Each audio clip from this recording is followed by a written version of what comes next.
Dekreti i shefës së shtetit për shpërndarje të kuvendit ka krijuar paqartësi e debate juridike në opinion. Njohës të kushtetutës thonë se dekreti i presidentes Osmani është jo kushtetues pasi nuk janë konsumuar afatet për zgjedhjen e presidentit të ri. Në qoftë se brenda 60 ditësh prej fillimit procedurës, prej ditës së djeshme, nuk zgjidhet presidenti, shpërbëhet ose shpërndahet kuvendi, pra via fakti automatikisht shpërndahet kuvendi dhe shkohen zgjedhjet e reja. Kështu thot kushtetuta.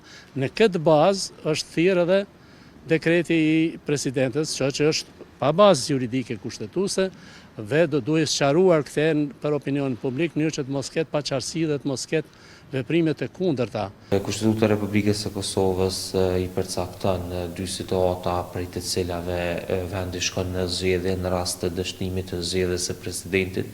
Situata e parë është situata prej 60 ditësh, ku duhet që vendi të shkojë në zgjedhje prej fillimit të procedurës për zgjedhjen e presidentit, ndërsa situata e dytë është 45 ditë prej konsumimit ose prej dështimit të raundit të tretë.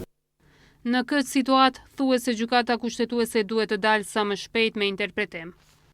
Kemi një paqartësi mes nenit 82 dhe 86 dhe kjo mund të qartësohet vetëm nga ana e gjykatës kushtetuese.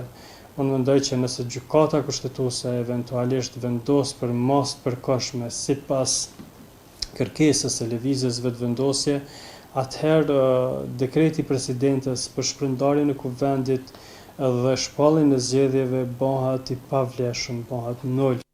Sipas njohësit të kushtetutës, Mazlum Baraliu, shkuarja në zgjedhje duhet të evitohet për të mos e thelluar krizën. Të mos futemi në një krizë e cila tashmë është e pranishme dhe një krizë e cila është fatkeqësisht vazhdimsi e krizës vitit kaluar dhe kjo nuk i lejohet asnjë institucioni, asnjë partie politike, asnjë deputeti. Para se presidentja të nxirrte dekretin për shpërndarje të kuvendit, kryetaria e kuvendit njoftoi se kanë kërkuar nga gjykata kushtetuese pezullimin e afatit që lidhet me procedurën e zgjedhjes së presidentit.